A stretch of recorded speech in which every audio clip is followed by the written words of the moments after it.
Neat ಅಕ್ರಮಕ್ಕೆ ಸಂಬಂಧಪಟ್ಟಾಗೆ ಮತ್ತೋರ್ವ ಪರೀಕ್ಷಾರ್ಥಿ ಆತ್ಮಹತ್ಯೆ ಮಾಡಿಕೊಂಡಿದ್ದಾರೆ ಅನ್ನೋದು ಗೊತ್ತಾಗ್ತದೆ. 19 ವರ್ಷದ ವೈದ್ಯಾಕಾಂಕ್ಷಿ ಅನುಕೀರ್ತನ ತಮಿಳುನಾಡಿನಲ್ಲಿ ಇದು ಆಗಿರುವಂತಹ ಘಟನೆ. ಈಗ ಆಲ್ರೆಡಿ ತಮಿಳುನಾಡಲ್ಲೆಲ್ಲ ಬಹಳ ಪ್ರೊಟೆಸ್ಟ್ ಆಗ್ತಾ ಇದೆ ಈ ವಿಚಾರಕ್ಕೆ ಸಂಬಂಧಪಟ್ಟಂತೆ. ಹೇಳಿ ಕೇಳಿ ತಮಿಳುನಾಡು ಮೊದಲಿಂದನೂ ಕೂಡ ಈ ನೀಟ್ ಪರೀಕ್ಷೆಯ ವಿರುದ್ಧವಾಗಿ ಧ್ವನಿ ಎತ್ಕೊಂಡು ಬಂದಿರುವಂತಹ ರಾಜ್ಯ. ಈಗ ಕೊಯಂಬತ್ತೂರಿನ ಅನುಕೀರ್ತನ ಆತ್ಮಹತ್ಯೆ ತಮಿಳುನಾಡಿನಲ್ಲಿ ಈ ನೀಟ್ ಪರೀಕ್ಷಾ ವ್ಯವಸ್ಥೆಯ ವಿರುದ್ಧವಾದಂಥ ಸಿಟ್ಟನ್ನು ಹೆಚ್ಚಿಸ್ತಾ ಇದೆ.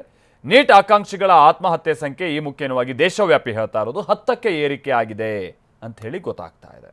ಇದು ನಮ್ಮ ಪರೀಕ್ಷಾ ವ್ಯವಸ್ಥೆಯಿಂದ ಏನೇನು ಸಮಸ್ಯೆಗಳಾಗುತ್ತವೆ ಅನ್ನುವಂಥ ಸರಿಯಾದಂಥ ಪರೀಕ್ಷಾ ವ್ಯವಸ್ಥೆ ಇಲ್ಲದೆ ಹೋದರೆ ಅನ್ನೋದಕ್ಕೆ ಒಂದು ಉದಾಹರಣೆ.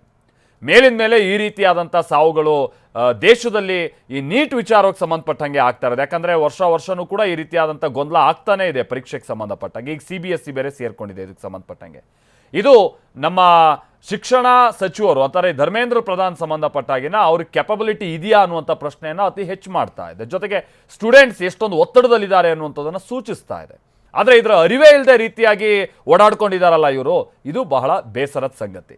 ಯಾರು ಆನ್ಸರೇಬಲ್ ಅನ್ನುವಂಥ ರೀತಿಯಾಗಿಯೇ ಈಗ ಜನ ಪ್ರಶ್ನೆ ಮಾಡುವಂತಾಗಿದೆ.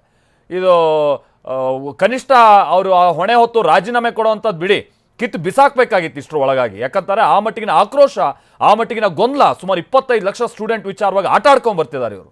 ಆದರೆ ಅದರ ಹೊಣೆಗಾರಿಕೆನೇ ಇಲ್ಲದೆ ರೀತಿಯಾಗಿ ಇವರು ವರ್ತನೆ ಇದೆಯಲ್ಲ, ಅದು ಬಹಳ ಬೇಸರದ ಸಂಗತಿ.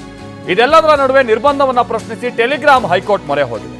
ಹೌದು, ಕೇಂದ್ರ ಸರ್ಕಾರಕ್ಕೆ ದೆಹಲಿ ಹೈಕೋರ್ಟ್ ನೋಟಿಸ್ ಕೊಟ್ಟಿದೆ ಅನ್ನೋದು ತಿಳಿದು ಬರ್ತಾ ಇದೆ. ಪ್ರತಿವಾದಿಗಳ ದಾಖಲೆಯನ್ನು ಸಲ್ಲಿಸೋದಕ್ಕೆ ಕಾಲಾವಕಾಶವನ್ನು ನೀಡಲಾಗಿದೆ. ಕೆಲವೇ ಕ್ಷಣಗಳಲ್ಲಿ ದೆಹಲಿ ಹೈಕೋರ್ಟ್ ವಿಚಾರಣೆಯನ್ನು ನಡೆಸುತ್ತೆ.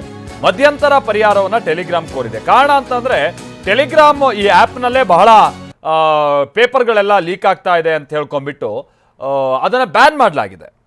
ಎಕ್ಸಾಮ್ ಮುಗಿಯೋ ತನಕನೂ ಕೂಡ ಬ್ಯಾನ್ ಮಾಡಲಾಗಿದೆ. ಈಗ ಟೆಲಿಗ್ರಾಮ್ ಈ ನಿರ್ಬಂಧತೆಯ ವಿರುದ್ಧವಾಗಿ ಮಧ್ಯಂತರ ತಡೆಯಾಜ್ಞೆಯನ್ನು ಕೊಡಬೇಕು ಅಂತ ದೆಹಲಿ ಹೈಕೋರ್ಟ್ಗೆ ಅರ್ಜಿಯನ್ನು ಸಲ್ಲಿಸಿದೆ. ಆ ಅರ್ಜಿ ವಿಚಾರಣೆ ಸದ್ಯ ನಿನ್ನೆನೂ ಕೂಡ ನಡೆದಿತ್ತು, ಇವತ್ತು ಕೂಡ ನಡೀತಾ ಇದೆ ಅಂತೇಳಿ ತಿಳಿದು ಬರ್ತಾ ಇದೆ. ಅಕಸ್ಮಾತ್ ಟೆಲಿಗ್ರಾಮ್ ಏನು ಹೇಳ್ತಾ ಇರೋದು, ಈಗ ಜನ ಕೂಡ ಅದನ್ನೇ ಹೇಳ್ತಾರೆ, ಅದೇನು ನೀಟ್ ಪೇಪರ್ ಹಂಗೆ ನಡ್ಕೊಂಬಂದ್ಬಿಟ್ಟು ಟೆಲಿಗ್ರಾಮಿಗೆ ಬಂದು ಸೇರ್ಕಂತ ಅಲ್ವಲ್ಲ. ಅಲ್ಲಿ ಲೀಕ್ ಮಾಡ್ತಾ ಇರುವಂಥದ್ದು ಒಂದು ಸಿಸ್ಟಮ್ ಇದೆ, ಅದನ್ನು ನೀವು ಕಂಟ್ರೋಲ್ ಮಾಡಿ. ಅದು ಬಿಟ್ಟು ಆ್ಯಪ್ ಬ್ಯಾನ್ ಮಾಡ್ತೀನಿ ಮತ್ತೊಂದು ಅಂತ ಹೇಳ್ಕೊಂಡು ಹೋದರೆ ಹೇಗೆ ಅನ್ನುವಂಥದ್ದು ಜನ ಮಾಡ್ತಾ ಇರುವಂಥದ್ದು, ಭಾಳ ಮಂದಿ ಮಾಡ್ತಾ ಇರುವಂಥದ್ದು ಪ್ರಶ್ನೆ. ಟೆಲಿಗ್ರಾಮ್ ಕೂಡ ಅದನ್ನೇ ಹೇಳ್ತಾ ಇದೆ.